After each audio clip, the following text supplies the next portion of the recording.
Hello दोस्तों, कैसे हो आप सब लोग। आशा करती हूँ अच्छे होंगे। आज मैं एक सच्ची घटना के बारे में बताने वाली हूँ जो आपको बहुत अच्छी लगेगी और काफी मजा आएगा। उस समय की बात है, बेटी सुमन की तबीयत खराब होने की वजह से सुमन की माँ सुनीता ने अपनी बेटी और दामाद को अपने घर बुला लिया और कहा, जब तक मेरी बेटी की तबीयत ठीक नहीं हो जाती है तब तक तुम दोनों यहाँ आकर मेरे साथ रहो। सूरज ने अपनी सास की बात मानकर अपनी पत्नी सुमन के साथ अपनी ससुराल में रहने लगा और वहां पर सुमन की तबीयत ठीक होने की वजह और खराब होने लगी।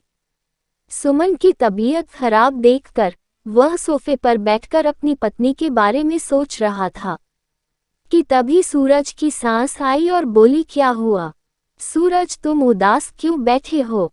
सूरज ने कहा, कुछ नहीं, बस ऐसे ही बैठकर सुमन की तबीयत के बारे में सोच रहा हूँ। सूरज की सास ने सूरज से कहा, तुम परेशान मत हो, सब ठीक हो जाएगा। तभी सूरज बोला, माँ सुमन को अभी अपनी तरह ही फिट रखा करो। देखो आप इस उम्र में भी कितनी फिट रहती हो, आपको देखकर कोई भी नहीं कह सकता है आप सुमन की माँ हो, बल्कि सब यही कहेंगे कि आप बड़ी बहन हो। पता है, जब मैंने आपको पहली बार देखा था तो मैंने भी यही सोचा था कि आप सुमन की बहन होगी, पर जब सुमन ने बताया कि आप उनकी माँ हो तो मैं देखकर हैरान रह गया। इस उम्र में आप इतनी सुंदर और फिट हो और तुम अब सुमन को देख लो, शादी के 7 महीने के बाद ही वह बीमार हो गई है और चिड़चिड़ी भी रहने लगी है। मैं जब भी उसके पास जाता हूँ तो वह मेरे से सही से बात नहीं करती है और ना ही करीब आने देती है।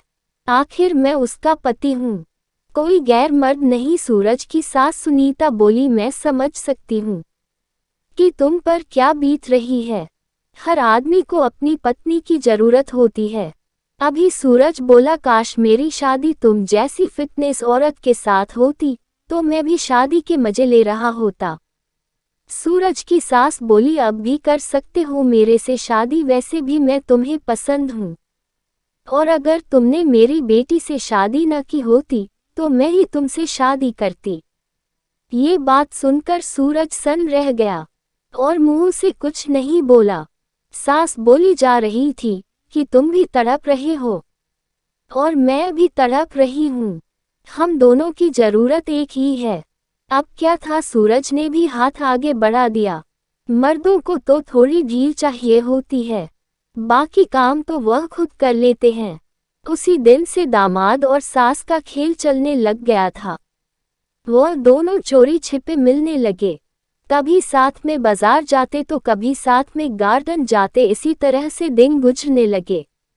एक दिन सुमन ने अपनी बेटी को जन्म दिया तो वह अपनी बेटी में इतनी व्यस्त हो गई कि उसे अपने पति के आने और जाने की कोई खबर नहीं थी और उधर सास और दामाद का खेल जारी था और दोनों ने चोरी छिपे शादी भी कर ली थी।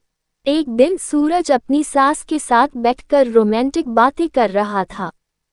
तभी सुमन ने फोन करके कुछ जरूरी सामान मंगवाया तो सूरज ने कहा, ठीक है, मैं ले आऊंगा। सूरज अपनी सास के साथ बात करने में इतना रोमांटिक था कि वह फोन काटना भी भूल गया था और ऐसे ही फोन अपने पास रख लिया और कॉल चालू होने की वजह से सुमन ने अपने पति और माँ की बातें सुनने ली और कॉल रिकॉर्डिंग भी लगा दी।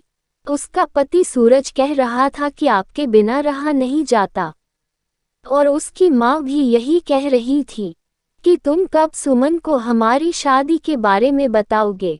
सूरज ने कहा, मैं जल्द ही बता दूंगा। यह बातें सुनकर सुमन तुरंत अपनी माँ के कमरे में आई और बोली, तुम दोनों की यह हरकत कब से चल रही है। तुम दोनों ने चोरी छिपे शादी कर ली और हमें पता भी नहीं चला।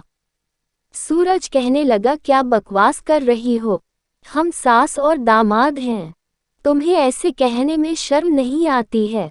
तभी सुमन ने सारी कॉल रिकॉर्डिंग सुना दी और दोनों के होश उड़ गए। उसके बाद सुमन ने पुलिस को बुलाकर उन दोनों को पकड़वा दिया। दोस्तों, अगर आपको हमारी यह कहानी पसंद आई हो तो वीडियो को लाइक करें और अपने दोस्तों के साथ शेयर जरूर करें। हमारे चैनल को सब्सक्राइब भी करें। धन्यवाद।